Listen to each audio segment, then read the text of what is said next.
amigos e amigas, aqui estamos mais uma vez nas nossas doutrinárias da Associação Espírita Jesus de Nazaré, como sempre fazemos, nesse formato online, às quartas-feiras, sempre indo ao ar às quartas-feiras. É com muita alegria que nós tivemos a oportunidade, esse mês de agosto, da celebração do aniversário da nossa casa, muito festivo, repleto de boas vibrações, e agora seguimos para a primavera, setembro, esse mês lindo que nós tanto amamos em função do seu significado, o mês das flores. E na própria dinâmica da natureza nós compreendemos a lei de Deus. Os espíritos são pródigos em mensagens que nos chamam a atenção dizendo que o verdadeiro templo onde Deus deve ser adorado é na natureza, observando os fenômenos naturais, observando os seres vivos, observando também aqueles que nós consideramos inanimados, uma pedra, as águas, o movimento dos ventos. Tudo isso demonstra a sabedoria e a ordem que existe na lei de Deus. E hoje eu convido a todos vocês, irmãos e irmãs, para observarmos um pouquinho mais de perto essa ordem da lei de Deus. O socorro da espiritualidade quando nós muitas vezes caímos em determinadas armadilhas das nossas próprias invigilâncias, no sentido de trabalharmos a lei de ação e reação. Então aqui hoje a nossa fala é nesse sentido dessa lei de ação e reação, e nós vamos pegar como inspiração exatamente o livro homônimo de André Luiz, na psicografia do Chico Xavier, Ação e Reação, em especial alguns temas que são tratados nos capítulos 11 e 12. Então, nós teremos assim algumas narrativas de fatos e de casos que são importantes para poder a gente contextualizar como essa lei funciona e como nós lhe devemos a mais absoluta obediência, que isso é que é o fundamental.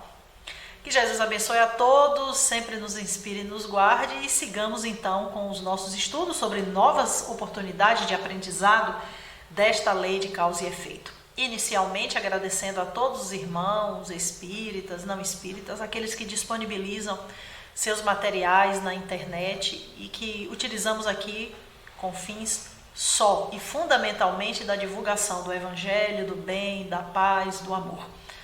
Então, nós nos apropriamos muitas vezes de materiais já prontos, de imagens, de fotografias.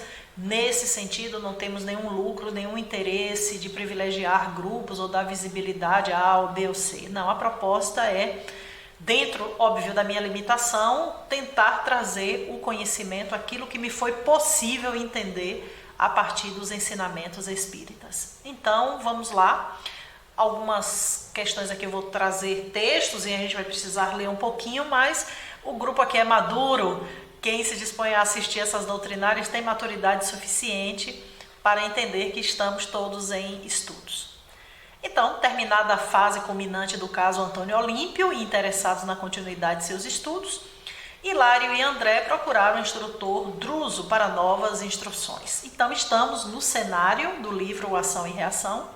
E neste livro da série André Luiz, ou da série A Vida no Mundo Espiritual, publicado pela Federação Espírita Brasileira, nós temos André Luiz e Hilário como aprendizes, como aqueles, digamos, estagiários, e agora eles estão sob os cuidados do irmão Druso, o instrutor Druso.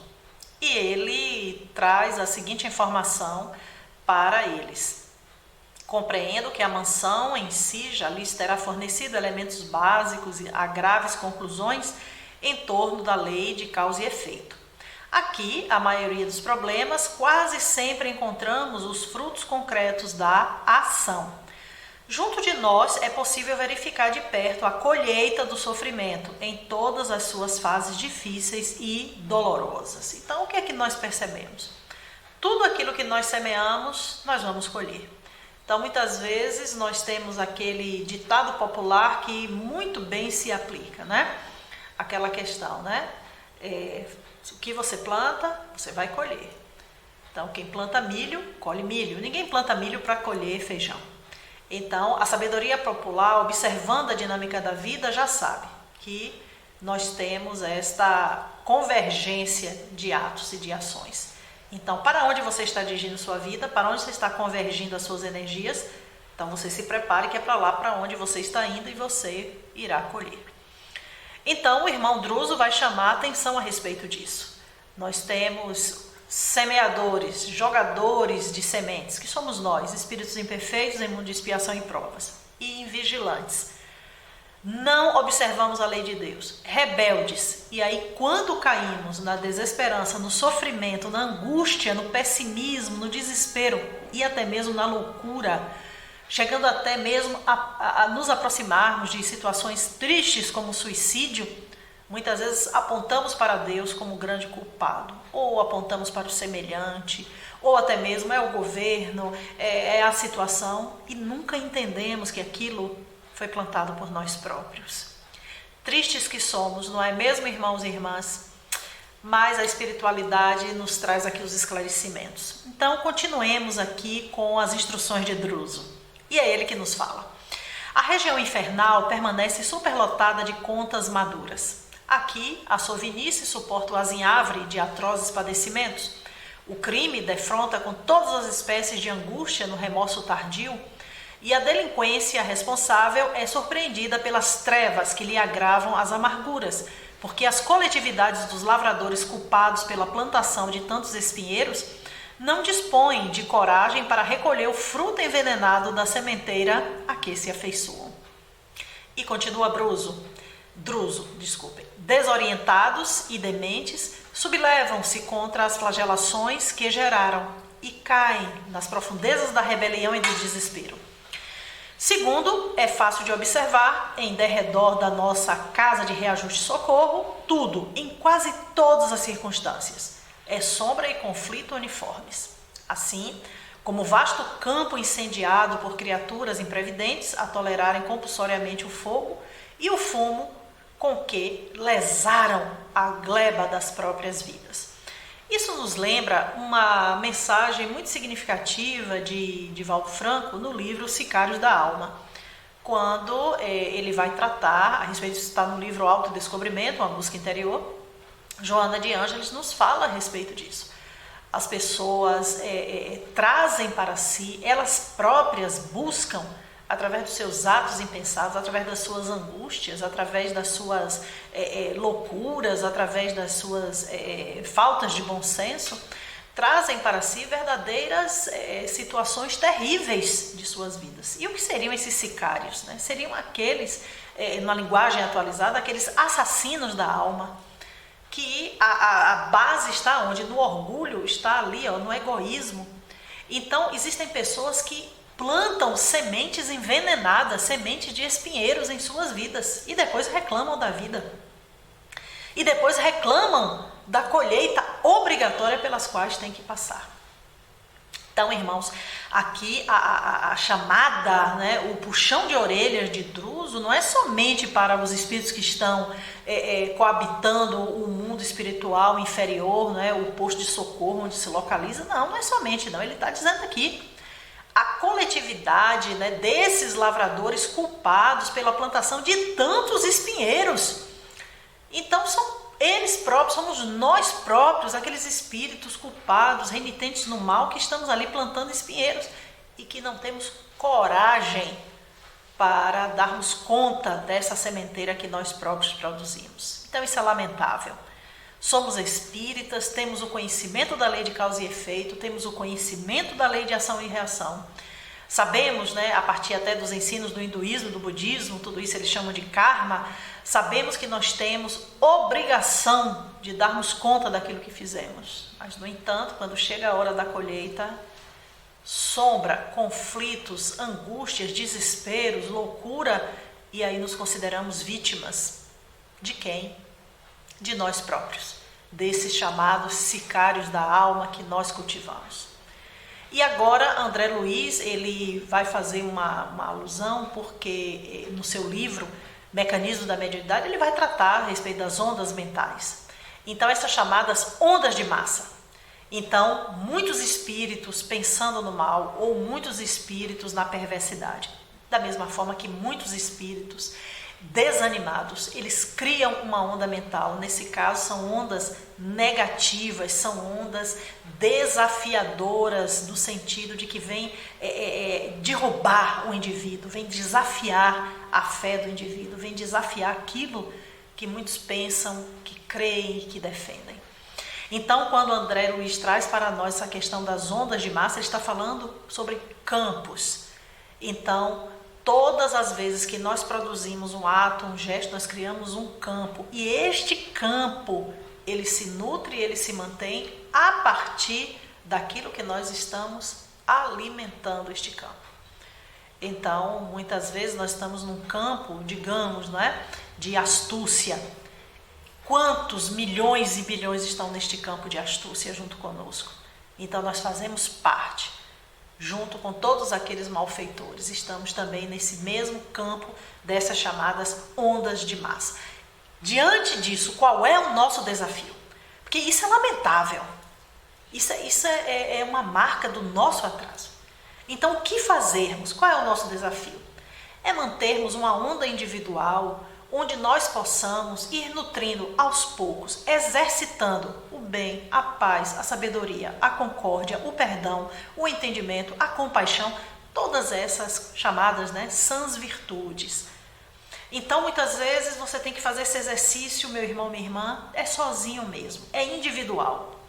Então, é na sua casa, no ambiente de trabalho, mantendo essa onda vibratória, mantendo essa identificação com a fonte maior de vida, é buscando essas ondas mentais superiores, é mantendo essa sintonia com o Espírito da Verdade, que é essa falange gloriosa, maravilhosa que nos apoia aqui na Terra. Ou como preferem alguns irmãos cristãos, católicos e evangélicos, mantendo essa sintonia com o Espírito Santo, porque lá é a fonte, digamos, lá eles recebem as emanações direto do Cristo e lá é a fonte onde nós podemos beber estas forças e essas energias. E aí, lógico, muitos vão dizer, isso não é fácil, Suzy. E não precisa nem falar isso, porque eu também sei o quanto que isso não é fácil. Eu também passo por essas situações, eu também passo por essas dificuldades de manter um pensamento reto, de manter um pensamento ajustado. Isso é exercício. Graças a Deus, aqui na nossa casa, Jesus de Nazaré, desde muitos anos mesmo, lá dos anos 50, anos 60 do século 20, que se manteve aquela prática muito espetacular, que é o momento da meditação das 18 horas. Então, começa esse movimento na reverência à anunciação do anjo, a Nossa Senhora, a anunciação do nascimento de Jesus, o nosso Salvador. E a partir dessa reverência nasceu também esse movimento de meditação, de concentração, de alívio. Então, desde pequena, eu fui habituada com isso, esses momentos de meditação. Não existia uma técnica, não existia, digamos assim, um comando, um instrutor, uma instrutora para dar aulas de meditação nas 18 horas. Não. A coisa sempre foi feita muito assim, na amorosidade, no carinho, no intuitivo que vinha da espiritualidade superior. Pois eu lhes digo, meus irmãos e irmãs, eu hoje, vivendo a minha maturidade, já nessa fase, beirando já a fase idosa, eu me sinto absolutamente feliz com isso, porque me deu forças. Então, hoje eu tenho dificuldade de me concentrar? Não muito. Então, existem momentos que eu estou realmente mais atribulada. Existem momentos que eu tenho essa dificuldade, mas essa disciplina que começou lá na infância, ela foi muito importante. Porque eu sento para ler um livro, eu leio, eu sento para preparar um material, eu preparo, sento para orar, vou ali me concentrando, então isso me ajudou bastante.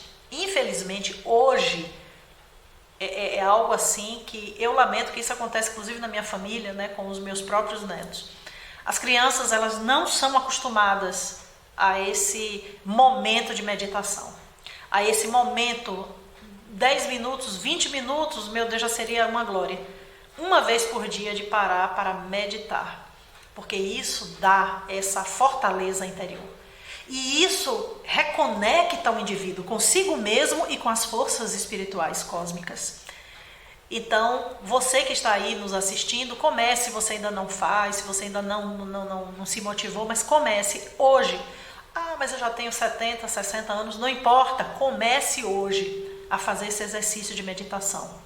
Porque, gente, isso é uma forma da gente se conectar com a espiritualidade. E vocês viram aqui que pensamento, ele tem um significado, ele tem uma grande força em nossas vidas. E isso é fundamental para nós entrarmos nessa grande e poderosa sintonia. Então, voltando aqui mais fortemente ao ensino de Druso, ele vai dizer que tudo aquilo que você semeia, você colhe. Então, é a própria lei de ação e reação no seu âmago. Tudo que você fizer, você vai receber de volta. E isso é o quê? Isso é o equilíbrio da natureza, é a própria economia espiritual, é a chamada lei de compensação. Então, se você se deu muito a uma determinada causa, vai chegar um momento da sua vida, ou aqui na matéria, ou no mundo espiritual, ou em outra existência, que você vai receber tudo aquilo de volta. E às vezes eu vejo pessoas falando assim, mas meu Deus, eu recebo tantas benesses, tantas coisas que eu nem sei se eu mereço. Merece sim, porque a lei de Deus, ela não é injusta e muito menos ela, digamos, ela é distributiva ao acaso. Não, existe uma lógica, é lei, é causa e efeito, é ação e reação, é karma. Então, por isso que você recebe tanta coisa boa, meu irmão e minha irmã. Receba, acolha, alegre-se com isso e produza, né? Continue produzindo mais coisas boas. Por outro lado, nós temos também a lei de compensação, no sentido que nós chamamos de negativo, mas que na realidade é corrigenda, é ajuste. Ah, meu Deus, é tanta coisa ruim que acontece comigo, é tanta dificuldade. Isso também é lei de compensação. Você tinha tudo para produzir o bem e não produziu. Você tinha boas sementes e você não utilizou. Preferiu plantar espinheiros, preferiu uma senda de dores. Semeou dores no seu caminho, semeou discórdia, não teve a atenção devida, o cuidado devido no carinho com o semelhante, no carinho, às vezes, no próprio ambiente da família. E aí, receba tudo de volta. A dúvida que muitas vezes ocorre nas pessoas, né? Oh, meu Deus, por que eu recebo tanta coisa negativa? Por que eu estou passando por tanta coisa negativa? Se nessa existência eu busquei fazer tudo certinho. Na minha vida eu sempre fui muito correto, muito correta. E agora é só recebendo paulada de tudo que é lado. É só recebendo tristezas, decepções. Bom, aí nós temos que entender que essa lei de compensação, ação e reação, ela age num espectro de tempo que não é o nosso tempo do relógio daqui da Terra. Não é o calendário aqui da Terra. Então, a lei ela age esperando o momento ideal onde deve se dar a corrigenda e onde o indivíduo vai ter o máximo aproveitamento daquela lição. Então, por exemplo, ninguém se queixa porque está recebendo coisas boas, não é verdade? Então, a gente às vezes fica assim, eu não sei porquê, mas a gente recebe, acolhe. Mas quando vem qualquer contrariedade, por que isso aconteceu? Então, olhar para o nosso passado. Se não nesse, em vidas passadas. Então, é aquela reflexão que o espírita, a espírita responsável, cauteloso, previdente, amoroso, submisso à lei de Deus deve fazer. Se não foi nessa vida, foi em vidas passadas. Mas eu sei que eu estou passando aqui por um processo necessário ao meu aprimoramento. Essa é uma lição que é dura, não é uma lição muito fácil, mas é uma lição necessária. E que lindo se partir de você mesmo. Que lindo se você próprio reconhecer isso e transformar a sua caminhada. E mudar a sua caminhada. E parar de se rebelar, parar de ficar se maldizendo, parar de ficar olhando a vida do outro, porque fulano tem isso, tem aquilo, eu não tenho, eu não consigo. Então, é preciso entendermos que, como falou Druso no slide anterior, é preciso que tenhamos a coragem da colheita, porque ela virá e é fundamental em nosso caminho para ver esta compensação.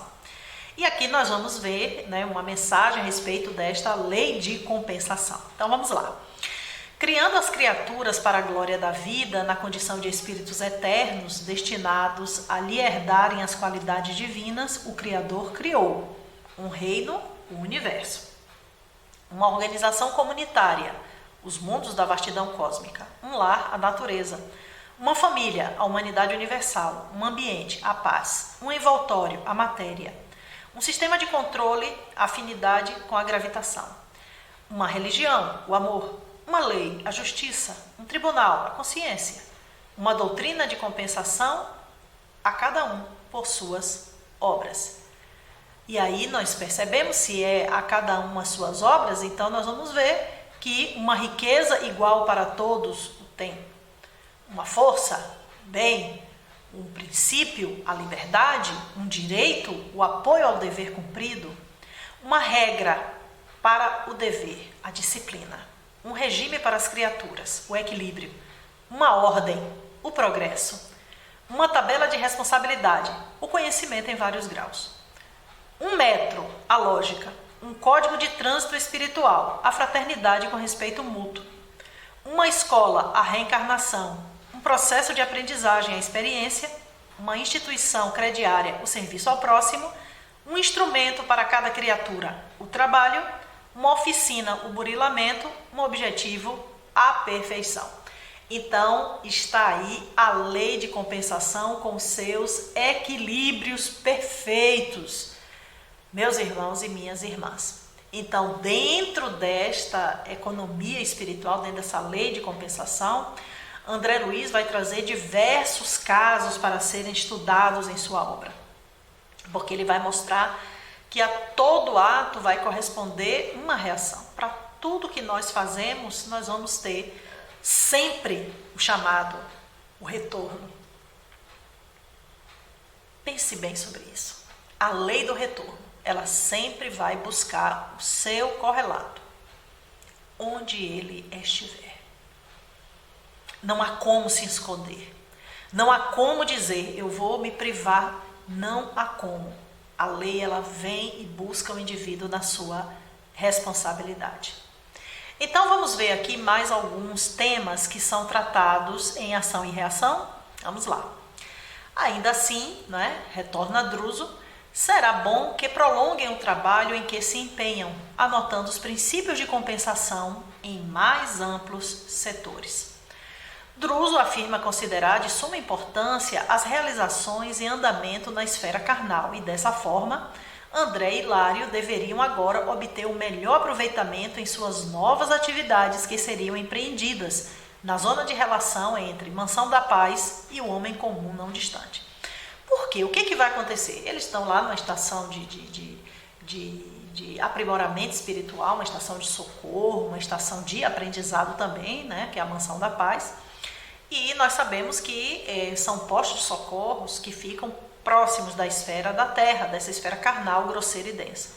Mas existem diferenças. Vamos lá? Então, na Mansão da Paz, o exame da lei de causa e efeito é mais vagaroso, já que nesse instituto se afigura mais como uma estação de chegada em que a culpa se movimenta com lentidão. Já na esfera carnal, entre espíritos encarnados, porém, mais facilmente se nos revela o mecanismo da lei, através da qual vive a alma nas suas próprias edificações. Aqui uma lição grandiosa, muito importante, que revela para nós o significado também da reencarnação e de estarmos habitando esses corpos. E André Luiz responde aqui muito bem. Aqui na Terra, aqui na matéria, a lei de causa e efeito, ela acontece, digamos, de forma mais rápida. Então, existe assim uma questão em função da própria circunstância desse universo que foi forjado a partir da queda, da perda do paraíso. Então, nós temos aqui uma lei que vai agir nessa dimensão matéria, nos trazendo imediatamente o fruto da nossa sementeira. Então, como estamos no mundo de expiação e provas, e assim, muito próximos das leis, como por exemplo o determinismo, que é uma lei também que age bem nas circunstâncias ali próximas à matéria, e aqui nós temos essas leis de causa e efeito, nós teremos rapidez naquilo que nós praticarmos. Se não nessa vida, na próxima, mas a lei age. Já no mundo espiritual, e notadamente ele vai trazer para a questão de Mansão da Paz, mas nós também entendemos isso como mundo espiritual, essa lei de causa e efeito, ela tem uma certa lentidão para agir. Então essa lei ela vai agir de forma, digamos, mais seletiva, a questão da culpa, a questão de voltar às memórias do espírito, realmente se assumir enquanto esse ser que precisa fazer esses reparos é bastante mais, bem mais complexa. Então, quando o indivíduo se prepara para a reencarnação, existe todo, digamos, um planejamento que é feito. Então, aquele pai, aquela mãe, aquele irmão, tudo vem naquele sentido para aguçar em nós o devido reparo com a lei. O mundo espiritual, digamos, né, um mundo onde existem mais liberdades. Então, essa culpa muitas vezes não floresce com a mesma velocidade que aqui na Terra, exatamente em função de que os instrutores, os ministros ligados, né, ao Ministério da Reencarnação já trabalham nos seus grandes planejamentos, já direcionando os seus assessores e assistentes para que os planejamentos reencarnatórios eles versem sobre temas que tragam para aquele indivíduo imediata consciência da culpa, da necessidade do reequilíbrio e, sobretudo, do reajuste com a lei de Deus. As consciências elas têm que estar bastante trabalhadas, porque é essa proximidade nossa com o que é justo, com o que é correto e com o que é são, que vai nos colocar de volta no caminho ascensional para Deus. E aí continuemos com as instruções de Druso. Precisamos reconhecer que todos criamos o destino ou renovamo-lo todos os dias. E que aqui o exame de semelhante lição é mais vagaroso, porquanto o nosso instituto mais se nos afigura uma estação de chegada em que a culpa se movimenta com lentidão. Entre os espíritos encarnados, porém, mais facilmente se nos revela o mecanismo da lei, através da qual vive a alma nas suas próprias edificações. Então, é este mesmo ensino que Druso traz para nós. Aí você vai dizer, sim, mas a vida espiritual, então, é uma vida diferente aqui da nossa da Terra? Veja só, a vida espiritual ela é uma realidade.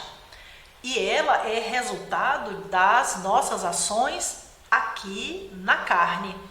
Mas o espírito ele tem uma certa liberdade, porque ele, defrontado com seus atos, defrontado com as pessoas com as quais ele se afiniza, mas aqui na Terra existe um planejamento.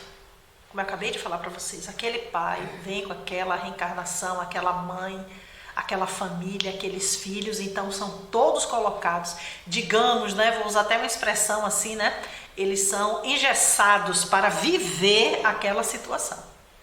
E no mundo espiritual, muitas vezes o indivíduo vai, mas o pai ficou encarnado, a esposa ficou, os filhos ficaram aqui na Terra e ele, lá na vida espiritual, muitas vezes é afastado ou vai para os seus planos correlatos, se distancia do lar. Existem aqueles que retornam para o ambiente do lar, mas existe aí uma certa flexibilidade, né? Então, o que é que nos sugere, enfim, esses estudos aos quais Druso se reporta? Então, ele vai nos trazer, não é, de que existe uma possibilidade em que as pessoas possam se expressar livremente em determinados momentos, né, dentro lá da Mansão da Paz, né, tanto no templo como no parlatório, né, que são exteriores aos nossos domicílios, né?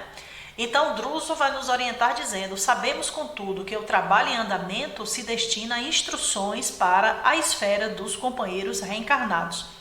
E semelhante tarefa nos obriga a considerar-lhes a petição. Realmente, não lhes convém qualquer perda de oportunidade ou de tempo. Então, no momento previsto, o assistente Silas, né, vai procurar André Luiz solícitos, porque eles agora iam visitar, né, o templo desta mansão. E quando eles chegam lá, né, no templo da mansão, né, nesse local de oração, de recolhimento, né, tem essa imagenzinha aí da igrejinha para poder a gente se aproximar psiquicamente, eles tiveram acesso a um vasto recinto iluminado que se assemelhava a uma grande capela. Então é aquele templo assim, bem acolhedor, bem aconchegante, próximo aos templos católicos que nós conhecemos aqui na Terra. Então, dentro tinha uma cruz com um material radiante, né? Ele não identifica que material é esse, possivelmente uma prata trabalhada, e uma mesa alva, uma mesa também muito simples, e era o único símbolo religioso, era essa cruz. Mas as paredes laterais existiam uma espécie de uns nichos, né? Existia uma espécie de uns locais, umas reentrâncias onde estavam vazios. Ao mesmo tempo, existia uma música muito linda neste ambiente. E aí André Luiz, sempre muito curioso, e ele vai fazer a indagação, né? Que mãos invisíveis produziam a música veludosa e terna que nos inclinava à reverência e à meditação? Mais de 200 de entidades diversas, formando o piedoso conjunto em fileiras quase do mesmo número, postavam-se em prece ante os nichos vazios. Então ele observa que nesse ambiente, né, nesse parlatório, né, ligado ao templo, existia esse ambiente semelhante a um templo católico, onde a cruz, a mesa simples e os nichos vazios. O que é que estava acontecendo na realidade? Então, Silas, né, que é um instrutor, conversando com André Luiz, vai dizer: olha, esse pequeno campo de pensamento está sublimado pela compulsão e pela dor de milhares. Incontáveis legiões de almas edificadas no sofrimento e na fé por aqui têm passado, em pranto de arrependimento ou de esperança, de gratidão ou de angústia. Nosso templo interno, de cujos serviços vocês já participaram, funciona qual se fora o vivo coração de nossa casa, enquanto que este santuário exterior é o símbolo de nossas mãos em prece. Então vejam que dentro do lado do posto de socorro tinha os locais de oração, mas tinha esse outro templo do lado de fora. E é neste templo onde André Luiz vai se deparar com estas entidades, com esse movimento desses nossos irmãos, e essa situação inusitada desse templo de prece, esse templo de oração. E é quando Silas fala, vamos ver lá no slide, né? Que milhares de irmãos haviam passado por lá em pranto de arrependimento ou de esperança. Vejam vocês. E isso é em função de quê? Das sementeiras que foram feitas. É a lei de ação e reação acontecendo.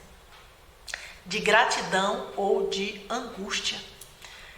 Então, no mundo espiritual, esses locais de oração, esses locais de prece, de rogativa, existem exatamente devido às nossas necessidades, os nossos erros que cometemos aqui na Terra e que continuamos no mundo espiritual, dentro da linha que nós escolhemos e fazendo as nossas colheitas, e aqueles que têm o sentimento de obediência, de reverência, aqueles que lembram-se da prece, lembram-se de orar, eles buscam templos como esse.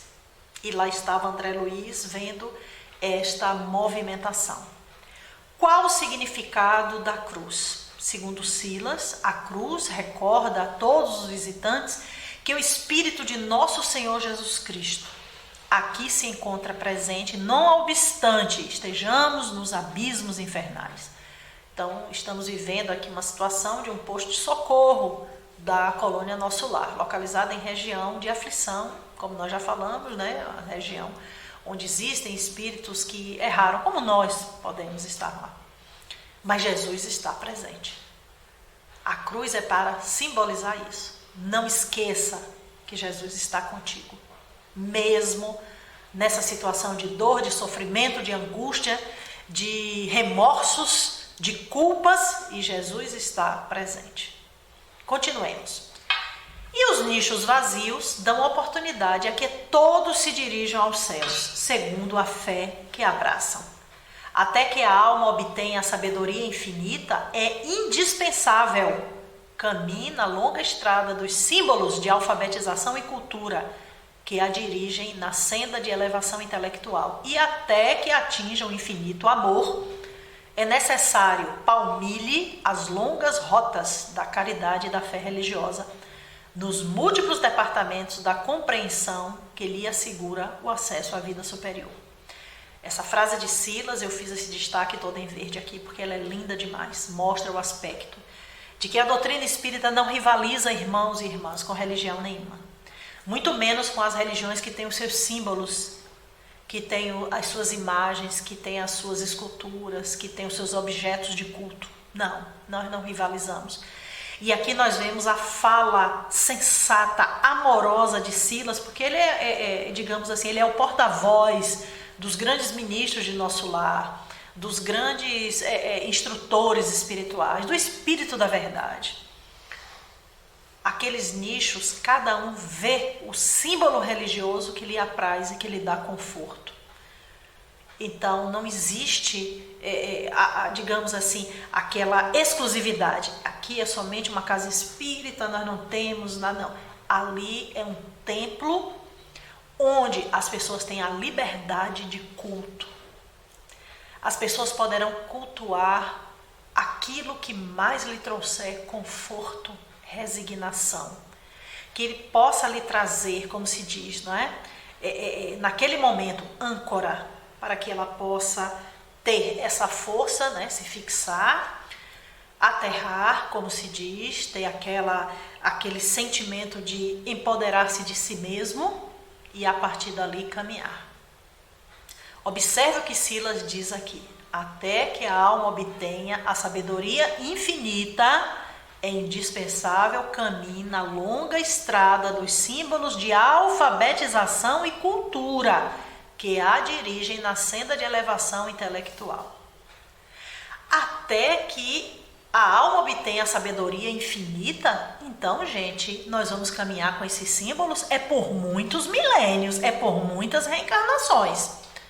Porque atingir a sabedoria infinita, eu fico assim pensando, só os grandes iluminados, vou colocar até aqui assim, não é? São Francisco de Assis, Santo Antônio de Pádua, Pietro Baldi, então são símbolos que vão nos acompanhar, porque nós somos muito pequenos diante da sabedoria de um Francisco de Assis, diante do amor de um Francisco de Assis.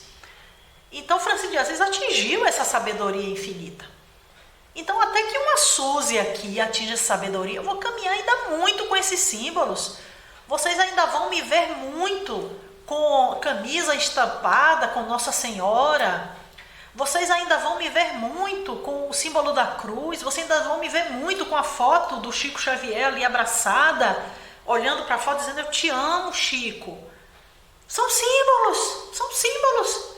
E até que eu chegue a essa sabedoria, meu Deus, eu ainda vou usar muito esses símbolos, eu ainda preciso muito para essa caminhada.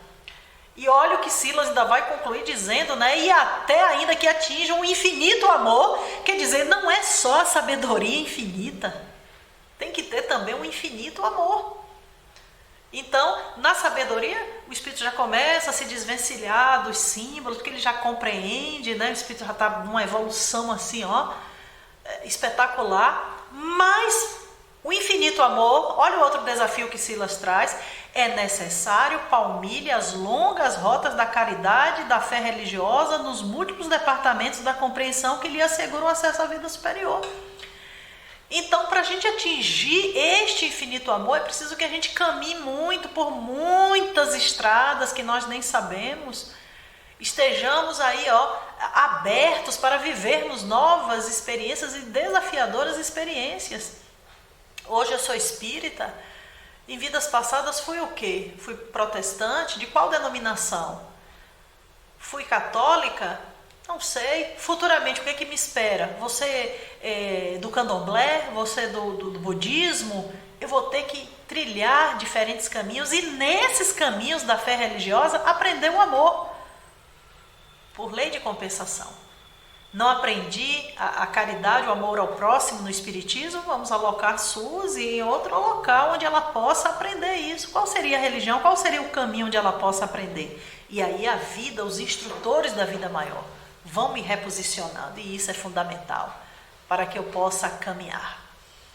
E aí continua Silas: desde que o respeito mútuo seja necessariamente guardado, Todos aqui podem orar como melhor lhes pareça. Qualquer pessoa pode orar, da forma que achar melhor, da forma que achar conveniente, guardando respeito, né? Não é ficar olhando para o outro, o que ele está fazendo. Não, é cada um vivendo a sua vida, porque cada um sabe o espinho que tem na carne, cada um sabe onde lhe dói. Então, é viver a sua espiritualidade. Encontram-se aqui devotos de vários grandes heróis do cristianismo em diversos cultos de fé. Então, você poderá ter Paulo de Tarso sendo amado, Santo Agostinho sendo amado, sendo ali, não é, objeto de culto, de devoção, de adoração. São Francisco de Assis, Santo Antônio de Pádua. E Silas é muito observador da alma humana e sabendo das curiosidades de André Luiz, ele ainda vai trazer outros ensinamentos. Acompanhemos, por exemplo, aquela nossa irmã em súplica. Postar-nos em retaguarda de modo a não a incomodar com a nossa presença e envolvendo-a nas vibrações de nossa simpatia, assimilar-lhe-emos a faixa mental, percebendo com clareza as imagens que ela cria em seu processo pessoal de oração. E aí André Luiz, né, vai obedecer, né, obviamente ele está ali sob o comando do instrutor, e aí vai observando aquela irmã, né, à medida que ela vai se concentrando, aquela irmã ali de cabeça grisalha, com a cabeça pendente, cada vez mais ela ali observando aquela imagem que estava ali à frente dela. E aí ele começa a ver que ela está produzindo, né, uma imagem mental, e aí começa a aparecer, né, a parede começa a surgir, não é? Uma imagem que é muito conhecida aqui na Terra, que é essa aí que os irmãos estão vendo, que é Mãe Santíssima chorando o Divino Filho Morto, que é uma escultura de Teixeira Lopes. Então, é a imagem que nossa irmã vê. Esse senhor aqui é o Teixeira Lopes, o escultor. E a nossa irmã está orando, visualizando esta imagem. E aí o que diz Silas? É uma pobre mãe desencarnada que roga pelos filhos transviados nas sombras. Invoca a proteção de Nossa Mãe Santíssima sob representação de Nossa Senhora da Piedade, segundo a fé que o seu coração pode, por enquanto, albergar no âmbito das recordações trazidas ao mundo. Então, esta é a imagem que ela produzia, a devoção, a fé, o amor que ela trazia por Nossa Senhora da Piedade, aí ela consegue plasmar essa imagem. E continua Silas, né? E isso, contudo, não significa que a prece esteja sendo respondida por Nossa Senhora da Piedade. Petições semelhantes a esta elevam-se a planos superiores e aí são acolhidas pelos emissários da Virgem de Nazaré, a fim de serem examinadas e atendidas conforme o critério da verdadeira sabedoria. Então, nem todas as preces vão ser ali dirigidas àquela entidade ali naquele momento, certo? Muitas vezes são dirigidas a planos espirituais. Você dirige uma prece num templo como esse, e é dirigida a Francisco de Assis, e aquela prece chega a planos sublimes, existem os emissários ali que vão atender. Pode chegar a Francisco de Assis, pode, a sua fé é tudo. Mas as nossas preces, via de regra, elas chegam a determinados patamares e aí, conforme a lei de causa e efeito, conforme as nossas necessidades, isso pode ser ou não atendido. Vamos ver agora essa próxima situação aqui, bem rapidinho, que a gente já está finalizando, né? Que é uma senhora que está orando, pedindo proteção de Teresinha de Lisieux, a doce monja de Carmelo, desencarnada na França. E aí, indaga Hilário, né? A mensagem vai alcançar a Teresinha de Lisieux, né? Marie-Thérèse, Françoise Martin. E aí ele vai dizer, como não é? Com certeza vai chegar até ela. E ela dizia, a oração é a respiração da alma. Então a respiração da alma é o quê? É a oração, é tudo que nós precisamos. Então, meus irmãos, esta oração trazida para a nossa irmã na figura, né, Teresinha de Lisieux, vai ser atendida conforme o quê? Conforme a fé, conforme a determinação, conforme também a necessidade evolutiva de cada um de nós. Uma senhora também está em oração. Uma viu a Pietà, né, uma que seria, né, a Nossa Senhora da Piedade. Uma outra senhora vai ver Santa Teresinha. E essa agora, vejamos, né? Procuremos assimilar-lhe a faixa mental desta senhora. O que é que ela está vendo?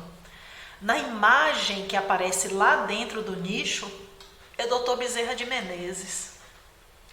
Vai aparecer Dr. Bezerra, vejam vocês, né? Enquanto uma via a Nossa Senhora da Piedade, a outra via Santa Teresinha, que são símbolos, né, tidos como símbolos ligados à Igreja Católica, essa senhora, ela vai sentir, né, a vibração ali de Bezerra de Menezes. E ele, André Luiz, vai dizer, né, a imagem que ele via era do Bezerra de Menezes, simples, do Bezerra de Menezes bondoso, paternal, aquele Bezerra que a gente conhece, carinhosamente chamado, clamado, evocado em tantas instituições, lares espíritas. É esse nosso Bezerra, fez aniversário dia 29 de agosto, próximo passado, em que nós celebramos com tanta alegria, com tanta felicidade, e que nos dá orientações belíssimas em suas mensagens. E assim, irmãos e irmãs, com essa imagem, com essa visão de Bezerra, nós sinalizamos aqui, trazendo para vocês essas orientações da espiritualidade. Tudo que semeares, colherás. É preciso ter coragem para a colheita. E nessa coragem é fundamental que tenhamos o alicerce da oração, a convicção do amparo espiritual. Vejam essas pessoas, todas em situações de aflição. Se dirigiram aos templos, se dirigiram a este templo em especial, para rogar, para pedir, para clamar. São pessoas como nós, espíritos como nós, em dor e em sofrimento. Então, ainda que a sua caminhada seja de dificuldade, como a minha caminhada também é de dificuldade, não esqueça jamais da oração. Saibamos que tudo que nós passamos, existe uma lei superior, existe uma lei de ação e reação. Mas jamais esqueçamos da fé, jamais esqueçamos da oração. Jesus sempre, na sua vida aqui na terra, exemplificou a oração. Aqueles momentos à noite, à madrugada, os momentos do amanhecer, Jesus era sempre encontrado pelos seus discípulos, ou é narrado nos evangelhos como Jesus em oração. Procuremos seguir esse divino modelo. A caminhada aqui na terra é dura, é difícil. Nós criamos essa dificuldade, mas o Cristo aí está, a sua cruz reluzente, para nos lembrar que nesse abismo aqui, Ele está conosco. Que Ele nos abençoe, que tenhamos uma primavera muito florida, de muitas felicidades e de mais estudos no Evangelho. Um grande abraço, fiquem com Deus.